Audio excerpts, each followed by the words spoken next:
What's up, people? Ronald's Comics and Coffee. Ronald Kent.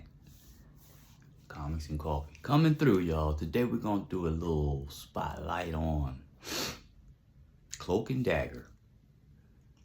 With my Cloak and Dagger fans out there, I hope there's some Cloak and Dagger fans, because Cloak and Dagger. I don't know if you guys are familiar. I'm sure you guys are familiar. Come on, we're all Marvel fans here. So, y'all check out that Marvel, I think, what was it on? I can't remember the name of that channel, but Freeform, Cloak and Dagger, the series. That was pretty good. A lot of people, I don't know, people had mixed emotions on that. I thought it was great. We started with Cloak and Dagger back in like '82 was their first appearance. Peter Parker, the Spectacular Spider-Man. That was one of my favorite comics anyway back in there. I was reading that during that time, Peter Parker. And I remember that episode. I remember that comic. But I don't remember being so intrigued with it at the time. I think maybe I might have been a little... Maybe my mind wasn't ready for the concept of the Cloak and Dagger. So, but yeah, then I know a little later, they had a second appearance, but they ended up getting their own bi-monthly by 1985. They had their own bi-monthly book. So that's how popular they had become within that time. So we're talking in a 3-year time frame. They had become very popular. Very popular. I kind of jumped on the bandwagon. I'd say about 10 years ago, I started getting into reading certain things. It might have been a little bit more than 10 years ago, but it was back around the Civil War time. Yeah, Civil War. I was reading that series, and I remember there was something going on with Cloak and Dagger, and whatever it was, it intrigued me at that time, so I decided to seek out their books and their appearances, and I really got into them. They were very, very interesting. Then, the Runaways, I remember they used to, for what I've read, they used to cross stories with the Runaways a lot, which was also what they did in the second season of Cloak and Dagger. See, that's why I say, it's been said that Cloak and Dagger was an okay series, but they put out two seasons of that. 2 seasons, and I thought they were both great. It just got better as it went on. They also crossed over with the Runaways, because the Runaways had their season, if you remember that. I think that was on Hulu.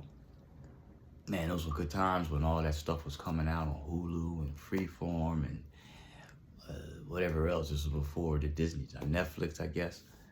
This was before Disney Plus. Yes, all that good stuff. And that was a good series, The Runaways. The Runaways was a great series, actually. And I actually went back and read the comic, because I never really read the comic. So I read a little bit. Very interesting comic. And their crossover was great.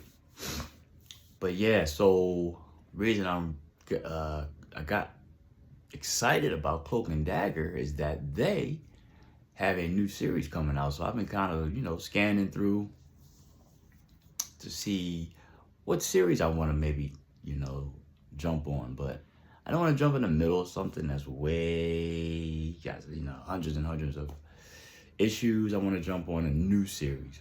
So I'm seeing that there's some pretty good ones, but one that caught my attention, it was called Cloak or Dagger.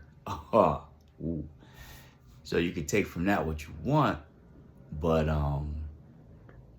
I think that's going to be the one I'm going to jump on. I think it starts in November. Issue 1. So I'm going to go through the Comics Unlimited and see. I know they don't get things till about 2 or 3 months later, but I might even have the actual book delivered to me, or if they can get monthly digital on my iPad and just have it that month. You know what I mean? See what options I have out there. But Marvel Unlimited is always a great source to go back to. But that's what I think I'm going to look into. Cloak and Dagger, their new series, Cloak or Dagger. And yeah, I think that sounds pretty interesting. But hey, any Cloak and Dagger fans out there? If so, when did you get down? Did you know who did you prefer? What was it? Tyrone and Tandy. That was their name. She called him Ty, and he called her Tandy. Yeah, that was it's good stuff. They fed off of emotions. I think he fed off of the fear. She fed off of the what was the emotion? I guess it was sympathy or love or yeah, you know. Might have Tandy's wrong, but I know it was something along that line. Empathy maybe. But yeah, it's a good series. Good series. Good creation. Good creation. But anyway, that's my little spotlight real quick on Cloak and Dagger. Hopefully, I think I'm going to jump on that new series when it starts in November and keep y'all abreast. All right, y'all. Till next time. Put in your comments what your thoughts are on Cloak and Dagger. Did you watch the series? Did you ever get into the comic? Do you like the characters? Let me know. Till next time. Peace out.